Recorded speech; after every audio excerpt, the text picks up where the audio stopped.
Depot number 36 BMTC Bidadi depot.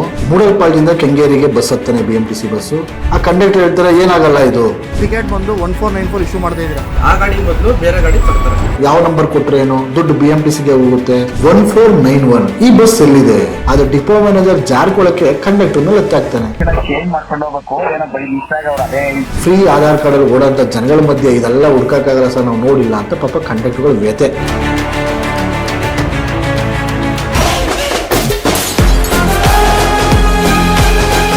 Depot number 36 BMTC Bidadi depot.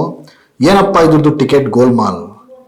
ನಿನ್ನೆ 1ನೇ ತಾರೀಕು ಒಬ್ಬ ಹುಡುಗ ಮೂಡಲ್ಪಾಳ್ಯದಿಂದ ಕೆಂಗೇರಿಗೆ ಬಸ್ ಹತ್ತಾನೆ BMTC ಬಸ್ಸು. ಬಸ್ ನಂಬರ್ ಬಂದು 0024. ಆ ವ್ಯಕ್ತಿ ಮೂಡಲ್ಪಾಳ್ಯದಿಂದ ಕೆಂಗೇರಿ ಟಿಕೆಟ್ ತಗೊಂಡಾಗ 24 ರೂಪಾಯಿ ಟಿಕೆಟ್ ತಗೋತಾನೆ. ಆ ವ್ಯಕ್ತಿಗೆ ಸ್ಕ್ಯಾನ್ ಮಾಡ್ತಾನೆ. ಬಸ್ಸಿನಂತ ಕಂಡಕ್ಟರು ಒಂದು ಟಿಕೆಟ್ ಕೊಡ್ತಾರೆ ನೋಡಿ, 1491 ಅನ್ನ ಗಾಡಿ ನಂಬರ್ ಟಿಕೆಟ್ ಕೊಡ್ತಾರೆ. ಆ ಹುಡುಗನಿಗೆ ಅನುಮಾನ ಬರುತ್ತೆ, ಇದೇನಿದು ನನ್ನ ಹತ್ತಿರ ಬಸ್ಸು BMTC 0024 ಅನ್ನೋ ನಂಬರ್ ಇದೆ, ಬಟ್ ಟಿಕೆಟ್ ಬಂದು 1491 ಕೊಟ್ಟಿದ್ದಾರೆ ಅಂತ ಆ ಕಂಡಕ್ಟರ್ನ ಕೇಳ್ತಾನೆ. ಆ ಕಂಡಕ್ಟರ್ ಹೇಳ್ತಾರೆ ಏನಾಗಲ್ಲ ಇದು BMTC ನಮ್ಮ ಬಸ್ಸು ಕೆಟ್ಟೋಗಿತ್ತು, ನಮ್ಗೆ ಈ ಟಿಕೆಟ್ ಕೊಟ್ಟಿದ್ದಾರೆ, ಲೋಡ್ ಮಾಡಬೇಕಿತ್ತು, ಡಿಲೇ ಆಗಿದೆ, ಡಮ್ಮಿ ನಂಬರ್ ಏನು ಹಾಕೊಟ್ಟಿದ್ದಾರೆ ಅಂತ ಹೇಳ್ತಾರೆ. ಆ ಕಂಡಕ್ಟರ್ ಸಹ ಮಾತಾಡ್ತಾನೆ. ಆ ವಿಡಿಯೋ ಸರ್ ನೋಡಿ. ಸರ್ ಬಸ್ ನಂಬರ್ ಒಂದಿದೆ K50 0024 ಅಂತ ಇದೆ, ಬಟ್ ಟಿಕೆಟ್ ಬಂದು 1494 ಇಶ್ಯೂ ಮಾಡ್ತಾ ಇದ್ದೀರಾ. ಏನಕ್ಕೆ ಯಾರು ಇಶ್ಯೂ ಮಾಡ್ತಿದ್ದೀರಾ? ನಾವು ಈ ಗಾಡಿ ಬಂದು ಈ ರೂಟ್ ಗಾಡಿ ಬಂದು 401 KV9 ಅಂದ್ಬಿಟ್ಟು ಈ ರೂಟ್ ಗಾಡಿ ಬಂದು ಡಾಕಿಂಗ್ ಐತೆ ಅಂತ ಅಂದರು. ಡಾಕಿಂಗ್ ಇದ್ದಾಗ ಆ ಗಾಡಿ ಬದಲು ಬೇರೆ ಗಾಡಿ ಕೊಡ್ತಾರೆ. ಇದೇನು ಮಾಡಿದ್ದಾರೆ 0024 ಗಾಡಿ ಕೊಟ್ಟಿದ್ದಾರೆ ರೂಟ್ಗೆ, ಬಟ್ ಇಲ್ಲಿ ಮಿಷಿನಲ್ಲಿ ಬೇರೆ ಗಾಡಿ ನಂಬರ್ ಫೀಡ್ ಮಾಡಿದ್ದಾರೆ. ಅಷ್ಟೇ ಸರ್ ಆಗಿರೋದು, ಇನ್ನೇನಿಲ್ಲ. ಅಂದರೆ ಬೇರೆ ನಂಬರ್ ಫೀಡ್ ಮಾಡಿದ್ದಾರೆ. ಅದು ಈಗ ಗಾಡಿ ಎಲ್ಲಿದೆ? ಇದು K01 FA 1494 ಎಲ್ಲಿದೆ ಅಂತ ಗೊತ್ತಿಲ್ಲ. ಇಲ್ಲ ರೂಟಲ್ಲಿ ಇರ್ಬೋದು, ಡಿಪೋಲಿ ಇರ್ಬೋದು, ಇಲ್ಲ ಗ್ಯಾರೇಜಲ್ಲಿ ಇರ್ಬೋದು, ಇಲ್ಲ ಗಾಡಿ ಸ್ಕ್ರ್ಯಾಪಲ್ಲಿ ಇರ್ಬೋದು. ಅಲ್ಲ ನಾನು ಹೇಳ್ತಾ ಇರೋದು, ಇಲ್ಲ ಸ್ಕ್ರ್ಯಾಪಲ್ಲಿ ಇರ್ಬೋದು ಗಾಡಿ, ಗೊತ್ತಿಲ್ಲ. ಅವನು ಟಿಕೆಟಲ್ಲಿ ಏನೋ ನಂಬರ್ ಆ್ಯಡ್ ಮಾಡೋರು ಈ ನಂಬರಾಗಿ ನಿಮ್ಗೆ ಕಳಿಸವ್ರೆ. ಅದೇ ಸರ್, ಇದೇನು ಗೊತ್ತಾ, ಮಿಷಿನಲ್ಲಿ ಆ್ಯಡ್ ಮಾಡಿಸ್ಬೇಕಾಗಿತ್ತು. ಈ ಗಾಡಿ ನಂಬರ್ ಆ್ಯಡ್ ಮಾಡಬೇಕಾಯ್ತು, ಬೇರೆ ಗಾಡಿ ನಂಬರ್ ಆ್ಯಡ್ ಮಾಡಿಲ್ಲ, ಡಮ್ಮಿ ನಂಬರ್ ಅಂತ ಆ್ಯಡ್ ಮಾಡೋರೆ. ನಮ್ಮ ಪ್ರಶ್ನೆ ಏನಪ್ಪಾ ಅಂತಂದ್ರೆ, BMTC ಬಸ್ಸು ಹಲವಾರು ಜನ ಕೆಲವೊಂದು ಕಮೆಂಟ್ಗಳನ್ನು ಸಹ ಹಾಕಿದ್ರು. BMTC ಬಸ್ಸು ಯಾವ ನಂಬರ್ ಕೊಟ್ರೆ ಏನು ದುಡ್ಡು BMTCಗೆ ಹೋಗುತ್ತೆ, ಇದೇನಿದು ಅವ್ಯವಹಾರ ಏನಿದೆ ಇದರಲ್ಲಿ ಅಂತ. ಅಂದ್ರೆ ನಮ್ಮ ಪ್ರಶ್ನೆ ಏನಪ್ಪಾ ಅಂತಂದ್ರೆ, ಕಂಡಕ್ಟರ್ ಹೇಳೋ ವಿಷಯ ಏನು ಅಂತಂದ್ರೆ, ಆ ವ್ಯಕ್ತಿ 4645 ಅನ್ನುವಂಥ ಬಸ್ಸು ಒಂದು ಬ್ರೇಕ್ ಡೌನ್ ಆಗುತ್ತೆ ಸರ್ ನಮ್ದು. ಆ ಬಸ್ಸು ಬ್ರೇಕ್ ಡೌನ್ ಆದ್ಮೇಲೆ ನಮಗೆ 0024 ಅನ್ನೋ ಬಸ್ನ ಕೊಡ್ತಾರೆ, ಅಲರ್ಟ್ ಮಾಡ್ತಾರೆ, ಯಶವಂತಪುರ ಟು ಮೂಡಲ್ಪಾಳ್ಯಕ್ಕೆ ಅಂತ ಹೇಳ್ತಾರೆ. ನಮ್ಮ ಪ್ರಶ್ನೆ ಏನಪ್ಪಾ ಅಂತಂದ್ರೆ, ಆ ವ್ಯಕ್ತಿದು 4645 ಅನ್ನೋ ಬಸ್ ನಂಬರ್ ಬ್ರೇಕ್ ಡೌನ್ ಆದ್ಮೇಲೆ 0024 ಬಸ್ಸನ್ನ ಕೊಡ್ತಾರೆ, ತಗೋತಾನೆ. ಟಿಕೆಟ್ ಅನ್ನ ಅವನು 0024 ಕೊಡ್ತಾ ಇಲ್ಲ, 4645 ಇತ್ತಲ್ಲ ಆ ಬಸ್ ಟಿಕೆಟ್ ಕೊಡ್ತಾ ಇಲ್ಲ. ಇವ್ನು ಕೊಡ್ತಾ ಇರೋದು ಏನಪ್ಪಾ ಅಂತಂದ್ರೆ ಟಿಕೆಟ್ ನಂಬರ್ 1491. ಈ ಬಸ್ ಎಲ್ಲಿದೆ? ಇದು ಅನುಮಾನ ಮೂಡುವಂತ ಪ್ರಶ್ನೆ. ಈ ಸಂಬಂಧವಾಗಿ ನಾವು ಡಿಪೋ ಮ್ಯಾನೇಜರ್ಗೆ ಕರೆ ಮಾಡಿದ್ರೆ ಡಿಪೋ ಮ್ಯಾನೇಜರು ಕೊಡಂತ ಉತ್ತರ ಕೇಳಿ, ಬಸ್ ಎಲ್ಲಿದೆ ನಮಗೆ ಗೊತ್ತಿಲ್ಲ, ಬಸ್ಸು ನಮ್ಮ ಡಿಪೋದಾಗ ಗೊತ್ತಿಲ್ಲ, ವಿಚಾರಿಸ್ತೀವಿ, ಅಥವಾ ಏನೋ ಅರ್ಜೆಂಟು ಏನೋ ಬಂದ್ಬಿಟ್ಟಿದ್ದಾರೆ ಅಂತ ಹೇಳ್ತಾರೆ. ನಮ್ಮ ಪ್ರಶ್ನೆ ಏನಪ್ಪಾ ಅಂತಂದ್ರೆ, ಈ 1491 ಬಸ್ಸು ಲೈನಲ್ಲೇ ಇದ್ರೆ ಇನ್ನೊಂದ್ ಕಡೆ ಟಿಕೆಟ್ ಕೊಡ್ಲಿಕ್ಕೆ ಹೆಂಗ್ ಬರುತ್ತೆ? ನಿಜ ಅಲ್ವಾ?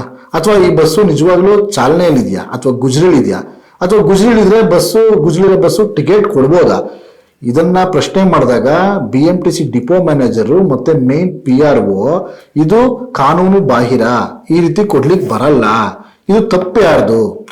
ಕಂಡಕ್ಟರು ಡಿಪೋ ಮ್ಯಾನೇಜರ್ ಬಗ್ಗೆ ಹೇಳ್ತಾರೆ, ಸರ್ ನಮ್ಗೆ ಗೊತ್ತಿಲ್ಲ ಸರ್, ಅರ್ಜೆಂಟ್ ಇತ್ತು, ನಾವು ಕೊಟ್ಟರು, ನಾವು ಬಂದ್ಬಿಟ್ವಿ ಅಂತ ಹೇಳ್ತಾನೆ.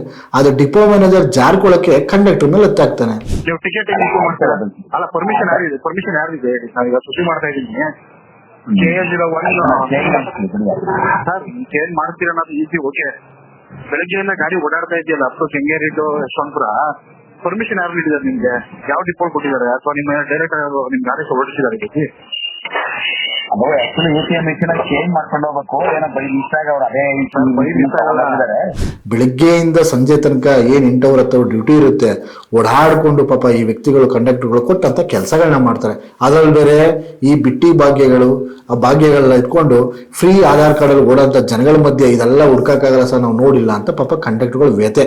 ಈ ಡಿಪೋ ಮ್ಯಾನೇಜರ್ಗಳು ಕೈಗೊಬ್ಬ ಕಾಲೊಬ್ಬ ಕೆಲಸ ಮಾಡ್ಕೊಂಡಿರ್ತಾರೆ, ಇದನ್ನ ಯಾಕೆ ಪರಿಶೀಲನೆ ಮಾಡಲ್ಲ? ಇದರಲ್ಲಿ ಏನಾದ್ರೂ ಗೋಲ್ಮಾಲ್ ನಡೀತಾ ಇದೆಯಾ? ಯಾಕಂದ್ರೆ ಇತ್ತೀಚೆಗೆ ಒಂದು ಎಲ್ಲಾ ಕಡೆ ಸುದ್ದಿ ಬಂತು, ಕೆಲವು ಕಂಡಕ್ಟರ್ಗಳು ತಮ್ಮ ವೈಯಕ್ತಿಕ ಸ್ಕ್ಯಾನರ್ಗಳನ್ನ ಕೊಟ್ಟು ಸ್ಕ್ಯಾನ್ ಮಾಡಿಸ್ಕೊಂಡು ಬಸ್ ಚಾರ್ಜ್ಗಳನ್ನ ಅದ್ರ ಮುಖಾಂತರ ಪಡ್ಕೋತಿದ್ದಾರೆ ಅಂತ ಎಲ್ಲ ಕಡೆ ನೋಡಿರ್ತೀರ ನೀವು. ಈ ರೀತಿ ಶಂಕೆ, ಯಾಕಂತಂದ್ರೆ ಗಾಡಿ ಆ ವ್ಯಕ್ತಿ ಗಾಡಿ ಬ್ರೇಕ್ ಡೌನ್ ಆಗಿರೋಂಥ ಗಾಡಿ ನಂಬರ್ ಟಿಕೆಟ್ ಇಶ್ಯೂ ಮಾಡಿದ್ರೆ ಹೌದಪ್ಪ ಆ ವ್ಯಕ್ತಿ ಬಸ್ ಬ್ರೇಕ್ ಡೌನ್ ಆಗಿದೆ, ಆ ಬಸ್ ಟಿಕೆಟ್ನ ಇಶ್ಯೂ ಮಾಡ್ತೀನಿ ಅಂತ ಹೇಳ್ಬೋದು. ಈ ಕಡೆ ಬ್ರೇಕ್ ಡೌನ್ ಆಗಿರೋ ಗಾಡಿ ನಂಬರು ಇಲ್ಲ, ಈ ಕಡೆ ಚಾಲನೆ ಮಾಡ್ತಾ ಇರೋಂತಹ ಲೈನಲ್ಲಿರೋಂಥ ಬಸ್ ಟಿಕೆಟ್ ನಂಬರು ಇಲ್ಲ. ಎಲ್ಲೋ ಇರೋಂಥ ಗಾಡಿ ನಂಬರ್ನ ಕೊಟ್ರೆ ಅನುಮಾನ ಬರುತ್ತಾ ಇಲ್ವಾ? ಅತಿ ಬುದ್ಧಿವಂತ ಜೀವಿಗಳು ಏನಂತ ಹೇಳ್ತಾರೆ ಅಂತಂದ್ರೆ ಇದೆಲ್ಲ BMTCನೇ ಅಲ್ವಾ, BMTC ಬಸ್ಗೆ ಟಿಕೆಟ್ ಕೊಟ್ರೆ ಎಲ್ಲೋಗ್ಬಿಡುತ್ತೆ, ಎಲ್ಲೆಲ್ಲೋ ವ್ಯವಹಾರ ನಡೆಯುತ್ತೆ ಅಂತ ಹೇಳ್ತಾರೆ. ಆ ವ್ಯಕ್ತಿಗಳ ನನ್ನ ಪ್ರಶ್ನೆ ಏನಪ್ಪಾ ಅಂತಂದ್ರೆ BMTC ಡಿಪೋಲಿ ಕೆಲಸ ಮಾಡೋಂಥ ವ್ಯಕ್ತಿಗಳು ಬೆಂಗಳೂರಲ್ಲಿ ಎಷ್ಟು ಡಿಪೋಗಳಿದಾವೆ? ನೀವು ಕೆಂಗೇರಿಗೆ ಯಾಕೆ ಕೆಲಸ ಮಾಡಬೇಕು, ಅಥವಾ ನೀವು ಬಿಡದಿಲ್ಲ ಯಾಕೆ ಕೆಲಸ ಮಾಡಬೇಕು, ಅಥವಾ ನೀವು ಯಶವಂತಪುರದಲ್ಲೇ ಕೆಲಸ ಮಾಡಬೇಕು? ಬಸ್ ಹತ್ಕೊಂಡು ನಿಮ್ಮ ಮನೆ ಪಕ್ಕ ಯಾವ ಡಿಪೋದಾಗ ಕೆಲಸ ಮಾಡ್ರಿ, ಕೆಲಸ ಮಾಡಿದ್ರೆ ನಾನು BMTCಲೇ ಕೆಲಸ ಮಾಡ್ತಾ ಇದ್ದೀನಲ್ವಾ, ನಂಗೆ ಸಂಬಳ ಬರುತ್ತಾ ಅಂತ ಕೇಳಿ ನೋಡೋಣ. ಅಂದ್ರೆ ನಮ್ಮ ಪ್ರಶ್ನೆ ಒಂದೇ, ಈ ಬಸ್ ಟಿಕೆಟು ಆ ಯಾರು ಅಧಿಕಾರಿ ಯಾರಿದ್ದಾರೆ, PRO ಯಾರಿದ್ದಾರೆ, BMTC PRO ಅವರೇ ಸಹ ಒಪ್ಕೊಂಡಿದ್ದಾರೆ ಇದು ತಪ್ಪು, ಇದು ಕಾನೂನು ಬಾಹಿರ ಅಂತ. ಏನಾಗುತ್ತೆ ಅಂದ್ರೆ ನೋಡ್ತಾರೆ ಅವ್ರು ಇದೆಯಲ್ಲ ನಮ್ ಗಾಡಿ ನಂಬರ್ನ ಬೆಳಿಗ್ಗೆ ಚೇಂಜ್ ಮಾಡ್ಕೊಂಡ್ ಬರ್ಬೇಕು ಕಂಡಕ್ಟರ್. ಗಾಡಿ ನಂಬರ್ ಚೇಂಜ್ ಆಗ್ದಲೆ ಆಗಿರ್ಬೋದು, ನಾನು ಮಾತಾಡ್ತೀನಿ ಅವ್ರಿಗೆ. ಸರ್ ನನ್ನ ಪ್ರಶ್ನೆ ಒಂದೇ ಸರ್, ಗಾಡಿ ಅವ್ರದ್ದು ಇರೋದು ಬೇರೆ, ಅದು ಬ್ರೇಕ್ ಡೌನ್ ಆಗಿದೆ, ಈ ಗಾಡಿ ತಗೊಂಡಿದ್ದಾರೆ ಸರ್. ಟಿಕೆಟ್ ಅನ್ನು ಸಹ ಬೆಳಗ್ಗೆಯಿಂದ ಇದೇ ಗಾಡಿ ನಂಬರ್ ಇಶ್ಯೂ ಮಾಡ್ತಿದ್ದಾರೆ.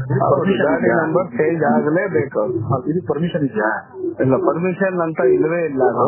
ಇದು ಎಷ್ಟು ಜನಕ್ಕೆ ನಡೀತಾ ಇದೆ ಅನ್ನೋದು ಗೊತ್ತಿಲ್ಲ. ದಯವಿಟ್ಟು ನಾಳೆ ದಿನ ಏನಾದರೂ ತೊಂದರೆ ಆಗೋಕ್ಕೂ ಮುಂಚೆ BMTC ಅಧಿಕಾರಿಗಳು ಇದನ್ನ ಪರಿಶೀಲನೆ ಮಾಡಿ ಸೂಕ್ತ ಕ್ರಮನ ಕೈಗೊಳ್ಬೇಕು.